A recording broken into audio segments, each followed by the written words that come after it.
कभी आपने नोटिस किया है, भगवान से सबसे ज्यादा शिकायत हम तब करते हैं जब हमें लगता है कि हम सही हैं और दुनिया गलत। हम कहते हैं, मैंने क्या गलती की, मेरे साथ ही क्यों? भगवान, आप देख नहीं रहे क्या? लेकिन असल में समस्या ये जो हमारी आवाज है, यही होती है। अहंकार का मतलब सिर्फ घमंड नहीं होता। अहंकार होता है, मैं ठीक हूँ, मेरा दर्द बड़ा है, मेरी मेहनत ज्यादा है, मेरी समझ सबसे सही है। यानी कि ये जो मैंपना होती है, इसे ही अहम या फिर अहंकार कहा जाता है। और ये सब हम अक्सर चुपचाप सोचते हैं, बोलते भी नहीं, लेकिन भीतर से हम हर हालात से लड़ रहे होते हैं, भगवान से भी। हम कहते हैं कि हम प्रार्थना करते हैं, लेकिन अगर ध्यान से सुनेंगे तो वो प्रार्थना नहीं होती, एक कंप्लेन लेटर होती है। मैंने सब सहा, मैंने किसी का बुरा नहीं चाहा।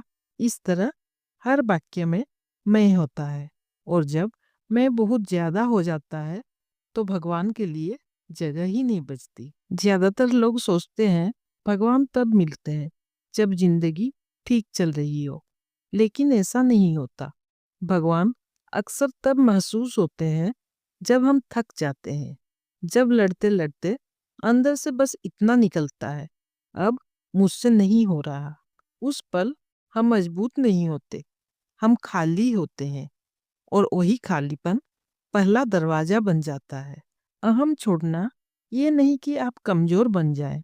अहम छोड़ना मतलब हर सवाल का जवाब खुद होने की जिद छोड़ देना। अहम छोड़ना मतलब हर सवाल का जवाब, हर दर्द का हिसाब भगवान से मांगना छोड़ देना।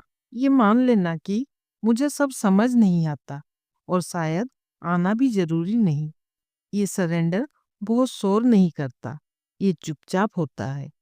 भगवान किसी चमत्कार में नहीं, किसी आवाज में नहीं, किसी दर्शन में भी नहीं। वो मिलते हैं उस शांति में जो तब आती है जब आप लड़ना बंद कर देते हैं, जब आप कहते हैं जो है ठीक है। उस एक वाक्य में पूरा अहम गिर जाता है। कई लोग कहते हैं मैंने भगवान को पाया, उस आदि, उस आनंद को कोई क्या पा सकता है? पर सच ये है, भगवान कोई चीज नहीं जिसे पाया जाए।